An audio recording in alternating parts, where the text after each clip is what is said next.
Hi, I'm Tim Roble, and welcome to another episode of Adventure Athlete. We're at the 1-year anniversary of my truck being somewhat done or out to its first event. So we're out here for the Southern California Trials event, and last year I showed up out here about 2 o'clock on Saturday with a truck that was done enough to camp out of and have a good time, and spent the one night in it. And then I went out to Bullhead City to spend 5 in it. But let's talk about the evolution of the truck and what I've learned in the last year. So I wanted a little bit more protection up front, and this is something that's relatively new. It's the Fab 4's front bumper. I wasn't sure how I felt about it, but I ended up liking it. And then I have stuffed in there a 12,000 pound rated VR12 Warren winch. I put some silicone on the hooks here so they don't flop around, and then when you need to use them, you just break the silicone and then take care of that later. Truck has the 5.5-inch BDS lift on it, which is basically a Fox subsidiary. I am running the 35-12-5-17 Wild Peak MT tires by Falcon, and I do have to say that these tires are they are great. They work really well off-road. They were developed out at King of the Hammers. They have some siping in them. They work well in the rocks. And for me, the number one thing is they go down the highway and they're quiet. And that is a huge thing, is being able to roll down the highway 75, even 80 miles an hour there in Utah, and not have a big whine of an off-road tire. So going back, I had the steps before, but these are the air tanks for my ARB in the rear. And I'm running a twin ARB under the hood as well as an Optima battery. These tanks, I figure they hold about 4.5 to 5 gallons of air. In the back, I had a Dana 60, basically a Curry Rock Jock axle made for it. To the specs. I had the truck after the first event weighed out at Atlas Springs, and he made me a custom progressive spring prep pack. The rear end cycles 15.25 inches of travel, and that's damped by a 3-tube 16-inch travel Fox bypass shock. Out back, I have a 9,000 pound H2O rated Smittybilt winch. Then I have my they're like a Mat Trax, but they're a generic. Out back, I built this with 3 slip hitches for receiver tubes. I do tow a side-by-side trailer behind this, and everything is held up really well with everything that I've done in the extension. In the back, I'm running dual spares, and I from the last time you saw this out in the for the first video that I did, I have the ARB awning on it, and I also carry the Scream Room. And then I added this little light that worked out really well. And then this panel right here drops down into a table. That's on some of the other videos. So in the back, I have this thing set up like a toy hauler. So the ramp drops down, the KTM goes right down the center, the couch folds up, and everything works out really well there. Before we go inside, outside I have a 160 watt Renogy panel on the side, and I have 3 100 watt panels on the top. My whole solar system is Renogy, and I'm using the Dish Network hopper.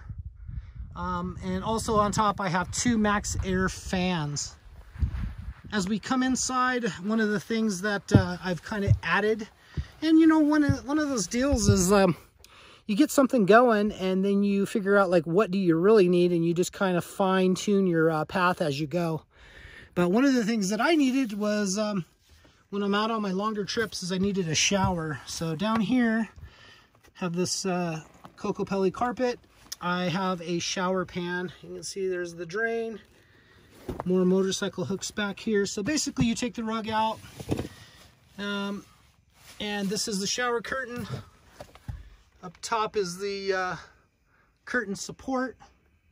And basically allows you to take a shower, hot water shower, utilizing the EcoTemp hot water shower, and then I've changed out the nozzle on it for more of a high pressure type. Something more like a weed sprayer nozzle. I've used weed sprayers in the past, and they really work out really well as far as keeping water consumption low and allowing you to get a good shower. So yeah, I don't shower in here a bunch, but when I do, I pull the curtain, pull the carpet, and you can have a nice hot shower. I will have a shower this trip, so I'm out for 6 days and riding motorcycles. Get hot and sweaty, so you are going to need one. Right past this mirror is the Vanity, and just keep all of our little supplies and extra stuff in there. So for lighting, I went with just these little cheap puck lights, and they work really well. And I did basically just loaded up a pack of them, and as I've needed one in an area, this seems to be my spot most of the time, and I'll take a pillow and throw it over here, so then I put a foot up. Sitting on the couch is actually 6 inches foam and memory foam, and then another foam, and then a small little like a carpet foam on top of that, backed by a faux fur. And then I have these little throw pillows that just throw in the way, and I find that's really nice and very modular. I am running the Snowmaster refrigerator. I did a full review of that in another video, so if you're interested in that, check that out. I talked about my solar. I have 460 watts. It's all Renogy. I have the Rover MPPT controller, and even on this cloudy day, we're at 13.5 for voltage. The TV I'm running is this Jensen 32-inch, and it runs off a 12 volt. The dish hopper, there's the box there, is plugged into an AC inverter, and it's a 3000 watt pure sine wave. And I don't know why Dish did not make something that's supposed to be portable DC. Maybe it wasn't possible to do it or something. I can't believe that, but it'd be nice. I let that thing run all the time while I'm out. I got plenty of power now, so it's not a big deal to do it.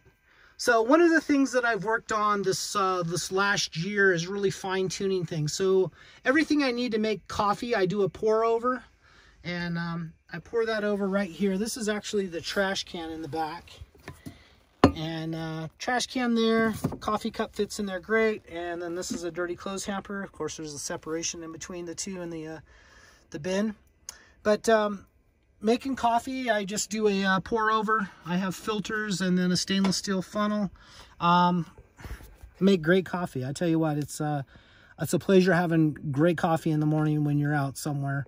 But one of the things I've really been working on is refining the inside. So like I like rare and unique stuff. So I don't know if some of you guys will watch the show where the guy goes out in the wilderness and cooks with this knife. He uses this knife as a spatula, and it's super sharp.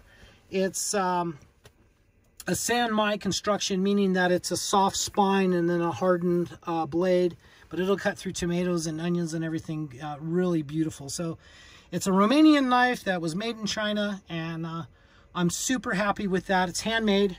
Also have this one from Japan. It's a paring knife, and it's also handmade. And it is made of 2 different steels. It's Damascus. The next one to that is a paring knife, and I believe that one is from Turkey. Very nice, once again, unique handles. And then we have the emerald one that I got from the Colorado Bell as a giveaway for my dad gambling. The magnetic strip behind it came off of Amazon. It's bamboo, and it has like really good stiction. I mean, even off-road, I never ever have lost a knife or even the tongs. One of the things I've done is I've kind of utilized these binder or chip clips and to close things up, but I've put little nails and screws in places where it allows me to have a little vegetable sling and stuff like that. While I was in Moab, I kind of got hooked on the whole Coco Pelli deal. So the floor mat, shower curtain, the towel, and everything has kind of got a Coco Pelli look. I'm really into copper, brass, things that have like depth to them or kind of rare and unique. Anyway, I got this pan right here off of Amazon. It's a 6.5-inch saucepan. That's all I use to cook, you know, my soups and stuff like that. And the next thing to it, although not super rare and unique, it is super functional. And it's that granite stone pan. And I got that one from Target. Only one that I know of that makes kind of a square one. And I kind of like the square because it's the same size as the plate. So when I'm in here cooking my one-pot meals, I know what's going to fit on the plate, and it just makes it real simple and easy. I eat a ketogenic diet for the most part. As you can see, the chips and stuff here in the corner, and the Hawaiian sweet rolls, not 100% keto, but a lot of my dinners are pretty keto. So I'll do like a steak, vegetables, mushrooms, garlic, avocado, something like that. But it's all cooked here. I do have an electric pump that works off of the switch panel over here on the side while we're up over here. So we have the solar that comes in. It's a 2-wire system. Goes in and goes to the charge controller. From the charge controller goes down to a 200 amp hour Vanity gel cell battery. Then from there I run a 2-wire system back up to this panel, and all of the rest of the electric in this is a 2-wire system, meaning that I'm not utilizing the chassis ground from the vehicle. I wanted a 100% separate system that works on its own, whether the truck runs or not. Troubleshooting, it makes it very simple that if I know if I have a problem in the coach or in the camper portion of it, then I'll troubleshoot on that area. Going forward, let's see, I utilize a little buddy heater. The coldest I've been in this year has been 22 degrees, and I had no problem staying plenty warm with this. So the construction of the camper, on the outside skin is 40 thousandths. Then I'm using a polystyrene in between a 1x1 steel frame that's all welded up. This chassis is, the camper is kind of built like an off-road chassis, meaning that it's structural and it is tied into the truck. And you can see that I did do a cutout with the raised floor. All of this in here is storage.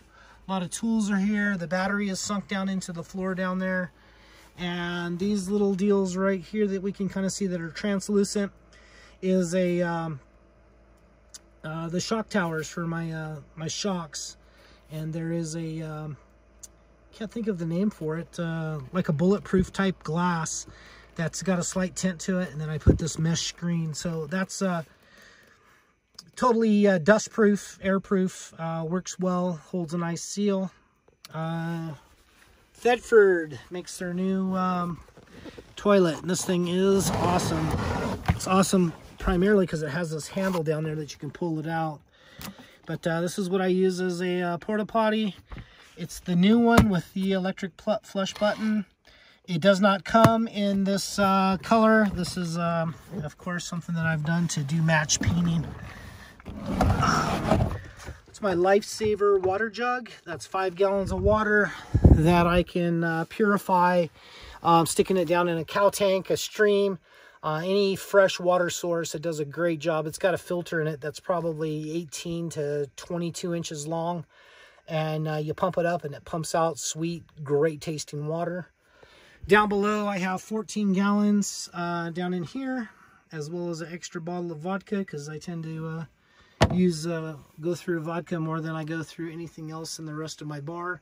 If you guys remember, the bar was a afterthought, and I actually drilled all those holes in that back countertop with the countertop in place, and then came out through the bottom to make the support. So one of those things was an after effect, but worked really well. As we're looking around, we just kind of see everything on the wall, and I look back to pictures a year ago, and I didn't even have plates on the wall. Nothing was kind of set up. It was just bare walls, and I've kind of went with this configuration just through use. You know, things you do on a rainy day when you can't put the ramp down and it's thunderstorming and going nuts outside. It's nice to sit in here and just watch a little TV and think, and then do some of the modifications that you wanted to do. Why I'm looking at that, have these wooden spoons that are made out of old olive trees, and I believe those came from Turkey. I like to collect stuff from different places, and it's kind of neat to have rare and unique stuff. For me, that's just something that's who I am. The silverware drawer, I just found some Damascus forks. These forks right here, I believe, came out of Pakistan. And they are a really nice pattern Damascus, if that's showing up at all. And then a totally different pattern is on these spoons that was made from a blacksmith out of the UK. None of this stuff was cheap, but there was only small runs of it. And, you know, when you're doing ones and twos of things, like, you know, I have 2 forks, 2 spoons, you know, probably a couple more knives than I need, but I really like the ones I use, and I use them for different purposes. But it's neat to, when you're doing, like, building a tiny house, doing a van, when things are so small that you only have 1 or 2 things, you could actually afford to spend a little bit more and get something unique. Now, I didn't do that in the beginning. Like, this pot is a new addition, and I did that just because, primarily, just the look. I was crazy about the look. We went to a TJ Maxx down in Santa Monica. I absolutely fell in love with this pot. I saw the price tag on it. It looked like it said $12.99 until I got closer, and then it was $129.99. So I knew I wasn't going to spend that kind of money on that, but I wanted that same look. So I went to Amazon. I found this one. I think it was under 50 bucks, somewhere in there. And it's the exact look that I wanted. So now when I'm sitting back and looking around, I have memories from different places, or, you know, stuff that's unique that you don't see. You know, I didn't buy a steak knife set. I use those as a paring knife, a steak knife, you know, a cutting knife. So I don't have 6 of something. I just have, you know, 1 of something to do the job. So anyway, that's what I was trying to get across, is just kind of like the quality. Going up here to this artwork, this is something that kind of reminds me of me and my wife. And she bought this for me in Venice. I was going to say Santa Monica, but in Venice, from a local artist. And I just thought it was cool. We do spend a lot of time at the beach, Newport Dunes, Santa Monica, Venice, for the most part. So a lot of my art and stuff in here has come from Santa Monica or Venice. That was Santa Monica. Coming this way, we have a charging station and one of the Bullhead City rocks that I found. It says choose kindness. My little pin, kind of my little collection area. But this is a charging station for my Apple iWatch, and then I have another one for my phone, and then I have stuff for my my iPad and things like that. Down in here, I have my adventure drawer, which is housing me and my wife's stuff right now, and we are super packed and crowded. Kind of set up for more like 30 days out, and I probably still need to pare this down. Noticed today that I had no motocross socks, so I'm running little little half socks for my riding today. But actually, it's working out way better than I thought it was going to. So that was something that works out. Now my bed, I built all of this upholstery is on a piece of plywood, so it lifts up. So I can actually pull this out about a foot to gain myself some extra height and give myself a nicer toe box in the back. And another thing I did is I took the comforter and wrapped it around and then pinned it on the back side. So anytime you pull something out, your feet are never exposed and getting cold. The hottest I've been out in here is 114. That's hot. Even with the Max Air fan blowing on high all night, that's hot. I think I would much rather do 22 degrees and use the heater to stay warm than to try to cool off with just the fan. But so far, it is what it is. You're trying to always chase the good weather. On this event, it's super humid out, and I think we're at 98 today. So, you know, you don't always have good weather, but you just got to go out and make the best out of it. I think that's about it. If you guys have any questions or comments, something that you're looking forward to do and want to know a little bit more about, hit me up down in the comments. I would love to you know, comment back. And for myself, it's I like driving my truck, camping out of my truck, and talking about my truck. So if you have any questions, I'd be more than happy to get back to you on those. That's going to be it for now. Once again, a little long-winded, but I thank you guys so much for watching. I appreciate each and every one of your views. If you haven't done it yet, please hit subscribe and that little notification bell. Like the video. If you didn't like the video, give me a thumbs down, but tell me why, please. I'd like to bring you guys better content. Anyway, I'm Tim Roble. Thank you guys for watching, and I'll catch you here next time.